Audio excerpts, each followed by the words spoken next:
हम लोग basic safety में हायरार्की लॉ जो नेबोस से लिया गया है उसके बारे में बात करेंगे। नेबोस का ये हायरार्की लॉ जो है ये एक्सीडेंट कंट्रोल सिस्टम है, जिसको इससे हम लोग एक्सीडेंट को कंट्रोल करते हैं। ठीक है, तो इसमें इन्होंने एक पिरामिड दिया है जो अप से डाउन हम लोग इसको कंट्रोल करते हुए जाते हैं। सबसे पहले किसे कंट्रोल करना है, उसके बाद क्या कंट्रोल करना है, उसके बाद क्या कंट्रोल करना है। तो ये हम थोड़ा सा एक फिगर से समझते हैं कि इसे क्या दिया गया है। तो आज जो हम नेबोस का जो ये टॉपिक्स लिए हैं हायरार्की लॉ, इसके बारे में थोड़ा सा आपको बात करेंगे और आपको जानकारी देंगे। तो इसका जो ये है hierarchy law,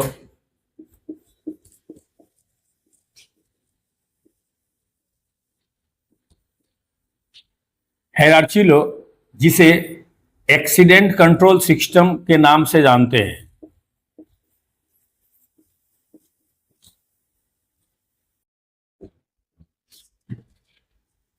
accident control system के नाम से जानते हैं। इसमें इन्होंने एक प्रोसीजर दिया है कि सबसे पहले उन्होंने एक डायग्राम दिया है पिरामिड सा, जो डाउनवर्ड की तरफ जाता है। और ये आपका इसमें ये 5 चीज है।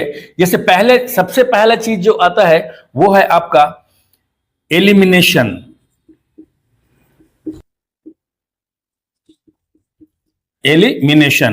दूसरा जो है सब्स्टिट्यूशन।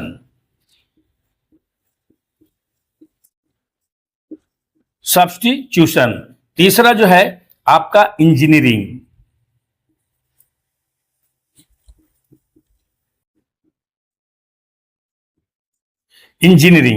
चौथा जो है आपका एडमिनिस्ट्रेशन।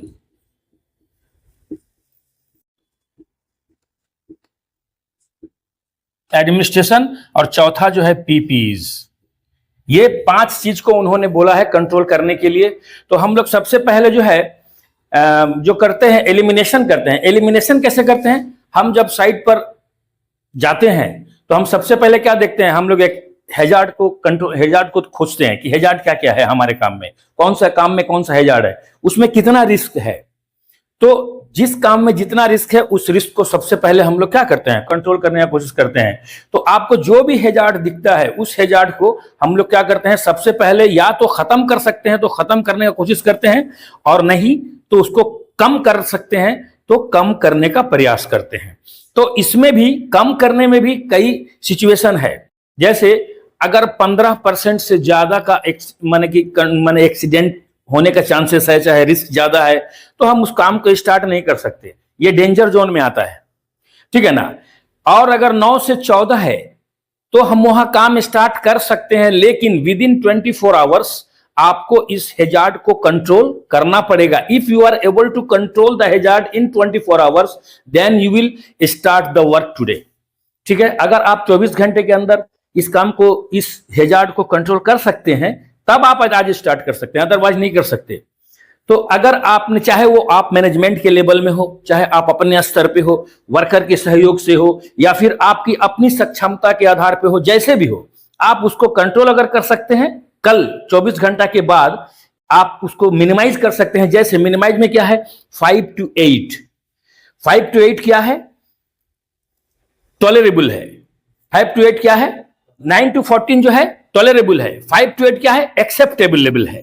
क्या है, एक्सेप्टेबल लेवल है। यहां पर आप अगर 5 से 8 के बीच उस परसेंटेज को कम कर सकते हैं, मिनिमाइज कर सकते हैं, तो आप आज काम स्टार्ट कर सकते हैं। अगर 9 to 14 था, काम स्टार्ट किया आपने, कल आपने 5 से 8 के बीच 7, 6, 5 अगर आपने कंट्रोल कर दिया, तो इसको क्या है कि अब आपके पास 1 वीक का समय है। कितना, 1 वीक। विद इन 1 वीक आप उस खतरे के परसेंटेज को ज्यादा से ज्यादा कम करने का प्रयास करें। और कम करने का प्रयास मतलब 3 to 6 के बीच लाना है। अभी तो आपने 5 to 8 के बीच लाया था, अभी आपको क्या करना है, 3 to 6 लाना है। 3 to 6 क्या है कि गुड है, बहुत अच्छा कंट्रोलिंग है, गुड कंट्रोलिंग है। और जब आप 3 to 6 के अंदर लाते हैं, 4 लाते हैं, 5 लाते हैं, या 3 से 3.5 है, 4.5 है, अगर आप उतना कंट्रोल कर पाते हैं तो आप कंट्रोल कर देते हैं, और आप कंट्रोल करके अब आपको 1 महीने का समय मिलता है। अगर आप इतना कंट्रोल कर देते हैं तो आपको अब 1 महीने का समय मिलता है। आप 1 महीने के अंदर, ऐसा कोई जरूरी नहीं है कि 1 महीने का समय मिला तो हम 1 महीने में करेंगे। अगर हमारे पास एबिलिटी है तो हम उसको जितना जल्दी हो सके मिनिमाइज करने का कोशिश करेंगे और कर देते हैं। लेकिन अगर आप प्रोसेस में हैं, कर रहे हैं, नहीं हो पा रहा है, तो 1 महीना के अंदर आपको उसको मिनिमाइज करके मिनिमम 0 to 3 लाना है। ठीक है, तो ये 0 to 3 जो है ये एक्सीलेंट कंडीशन है, ये एक्सीलेंट है, और इससे नीचे आप नहीं कर सकते, क्योंकि आप रिस्क को कभी भी खत्म नहीं कर सकते। ये आप हमेशा समझ लीजिए, या तो आप रिस्क को कम कर सकते हैं और मिनिमाइज कर सकते हैं, इतना मिनिमाइज कि एक्सेलेंट लेवल तक चला जाए, लेकिन रिस्क को पूरा खत्म नहीं कर सकते। जब तक इंसान की जिंदगी है तब तक रिस्क उसके साथ जुड़ा है, और रिस्क खत्म नहीं होता कभी, है ना। इसलिए रिस्क जो है 0 नहीं कर सकते आप। तो इसको हम लोग क्या करते हैं, तो ये जो है हमारा क्या है कि एलिमिनेशन है। एलिमिनेशन, हम इसको या तो खत्म कर सकते, बहुत ऐसा खतरा है जिसको आप खत्म कर सकते हैं, जो इंसान के द्वारा होता है या हो सकता है, उसको ट्रेनिंग देके, समझा के, बता के हम उसको कर सकते हैं। लेकिन बहुत ऐसा खतरा है जिसको आप कम नहीं कर सकते, उसको खत्म नहीं कर सकते, उसको मिनिमाइज ही कर सकते हैं आप। तो मिनिमाइज जब करते हैं तो हम मिनिमाइज करके ही उसको काम को स्टार्ट करते हैं और काम को करते हैं। ये तो हमारा था पहला एलिमिनेशन। ये एलिमिनेशन जिसमें हम लोग ये करते हैं, इसका दो पार्ट है, या तो आप खत्म कर दीजिए या मिनिमाइज कीजिए, कम कीजिए। दूसरा क्या है, सब्स्टिट्यूशन। हमेशा सब्स्टिट्यूट ढूंढना चाहिए इंसान को।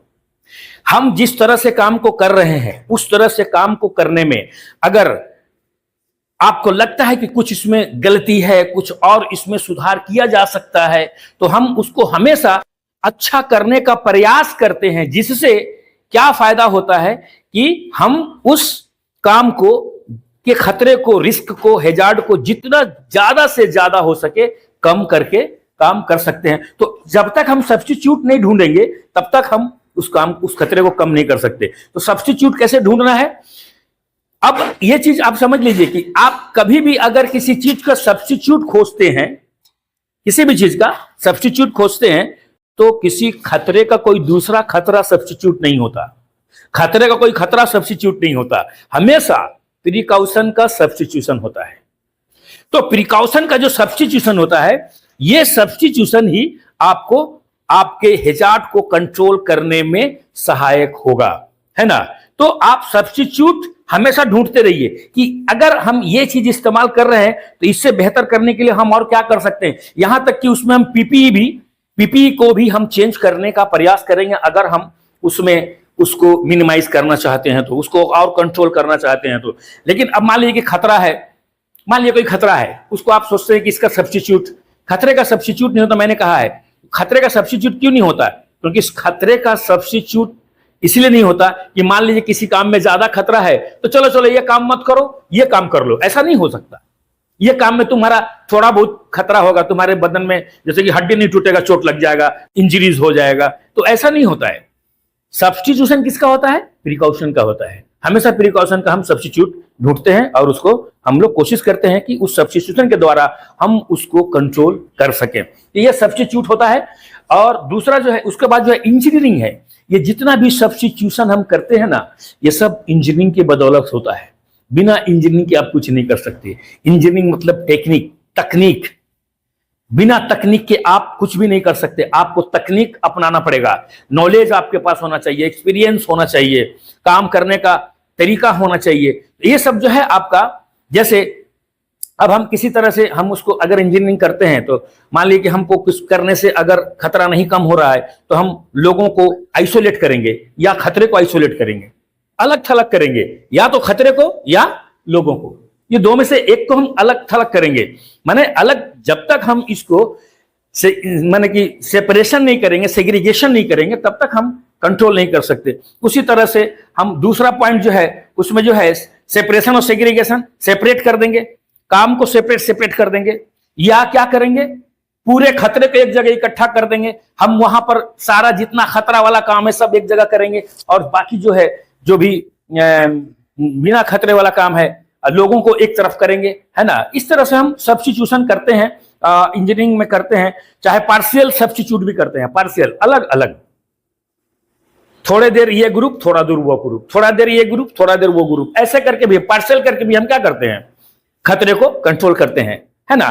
तो ये जो है आपका इंजीनियरिंग है। और इसके अलावा भी कुछ परसेंटेज अगर अभी बढ़ा हुआ जैसे लगता है, जैसे 15 है, तो हम उसको पीपीस दे करके भी हम उसको और कम कर सकते हैं। तो ये तो हुआ आपका। उसके बाद इंजीनियरिंग से भी हम कंट्रोल करते हैं, हेरार्ची ने ये कहा है। और एडमिनिस्ट्रेशन, अब इसके बाद एडमिनिस्ट्रेशन अपना एफर्ट लगाता है कि और हम कितना मिनिमाइज कर सकते हैं खतरे को। तो एडमिनिस्ट्रेशन में सबसे पहला चीज होता है safe system of work. Safe system of work मतलब PTW, permit to work. Permit to work जो है हम उसको, इसलिए परमिट टू वर्क जो है एडमिनिस्ट्रेशन में परमिट टू वर्क आता है सबसे पहला। परमिट इसलिए सेफ सिस्टम है कि परमिट में बहुत तरह के डॉक्यूमेंट्स अटैच्ड होते हैं, और उन सारे माने पेपर्स को अगर आप अटैच करते हैं तो उसके लिए आप क्या करते हैं, उसको अप्रूव कराते हैं, अप्रूव करा के करते हैं, अप्रूवल मिलता है तब जाके काम होता है। तो अब उसमें क्या है, जैसे कि वर्क प्रोसीजर है, मेथड स्टेटमेंट है, एमएसडीएस है, जेएचए है, जेएसए है ना, ये सब है। डेली अटेंडेंस शीट है, डेली टूल बॉक्स पेपर है, डेली गैस टेस्ट रिपोर्ट है। ये सब जो पेपर हम उसमें सबमिशन करते हैं, ये सब किस लिए करते हैं कि हम खतरे को जितना ज्यादा से ज्यादा हो सके मिनिमाइज करें और कम करें। तो ये जो है सेफ सिस्टम ऑफ वर्क इसीलिए कहलाता है कि इसमें so many types of documents are included and all the documents are verified by the organisation peoples, है ना, authorise peoples. So PTW is the safe system of work. हर जगह आपको सेफ सिस्टम ऑफ वर्क मिलेगा, तो बिना safe system of work के आप उसमें कंट्रोल नहीं कर सकते। दूसरा चीज है, उसमें हम काम करने वाले की संख्या को कम कर सकते हैं, क्योंकि देखिएगा बहुत जगह 10 आदमी काम करता है, उसमें 4-5 आदमी सपोर्टिव होता है, वो बहुत ज्यादा दिल से, चाहे लगन से, चाहे नॉलेजेबल, चाहे एक्सपीरियंस नहीं होता है। 2-4-5 आदमी एक्सपीरियंस होता है 10 में। तो जो एक्सपीरियंस बंदा है, अगर खतरा वहां ज्यादा है तो वहां एक्सपीरियंस बंदा से ही काम कराएंगे, वहां पर हम सपोर्टिव बंदा नहीं रखेंगे, क्योंकि वो सपोर्टिव बंदा ही एक्सीडेंट का कारण बन सकता है और बनता है। इसलिए हम लोग वहां पर उसको ऐसे कंट्रोल कर सकते हैं। इसके अलावा हमेशा हम IITS करते रहते हैं, inspection, information, training and supervision. हमेशा हर चीज का इंस्पेक्शन, इंफॉर्मेशन, ट्रेनिंग, सुपरविजन करते हैं, जिससे क्या होता है कि हम उस एरिया के हैजार्ड्स को, रिस्क को मिनिमाइज करने में हमें सहायता मिलती है। तो इस तरह से हम उसको करते हैं। और लास्टली जो भी उस काम से रिलेटेड पीपीई है, वो पीपीई हम उसको प्रॉपर पीपीई मतलब जिस काम के लिए जो पीपीई जरूरत है, उस काम के लिए वही पीपीई दे करके हम उसको क्या करते हैं, कंट्रोल करने का कोशिश करते हैं। और इतना सारा करने के बाद हम लगभग अगर 0 to 3 लगभग आ जाते हैं, और उसी लेवल में कंट्रोल करके हम काम को कंटिन्यूअस करते रहते हैं। हमारा रोजमर्रा की जिंदगी में यही हम उसको लागू कर देते हैं, और उसी तरह से हम काम को कराते रहते हैं जब तक कि वो काम खत्म नहीं हो जाता।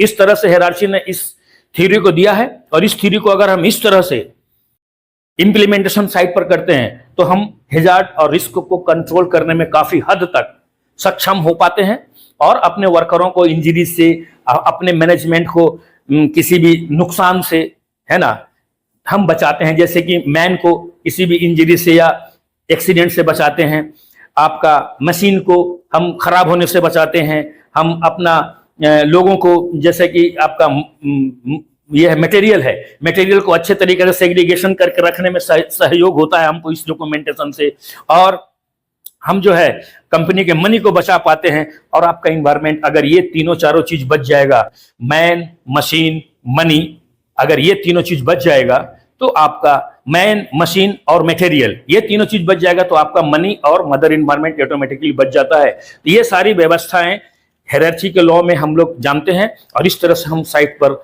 एक्सीडेंट को कंट्रोल करने का प्रयास करते हैं। इस तरह से हम हायरार्की लॉ के बारे में जानते हैं। अब अगला जो इसके बाद का टॉपिक होगा, वो हम दूसरे टॉपिक को और भी हैजार्ड और जिसको कंट्रोल करने का प्रयास जो भी करते हैं, उसको हम लोग इस वीडियो में, नेक्स्ट वीडियो में, इसके बाद जो है हम लोग नेक्स्ट टॉपिक जो बात करेंगे और वीडियो बनाएंगे, उस नेक्स्ट टॉपिक में भी हम लोग एक्सीडेंट कंट्रोल सिस्टम के बारे में जानेंगे, और वो एक्सीडेंट कंट्रोल है 5E के द्वारा: engineering, education, enforcement, evaluation and enthusiasm. इसके बारे में हम लोग बात करेंगे। तो आप लोग जो है हमारे अगले वीडियो के बारे में प्रतीक्षा करें। इसके अलावा कोई दूसरा टॉपिक भी चाहिए होगा तो आप लोग इसको जो है हमें कमेंट में बताइए, और हम कोशिश करेंगे कि आपके सारे माने प्रॉब्लम को सॉल्व करने का कोशिश करेंगे। ठीक है, ओके, थैंक यू।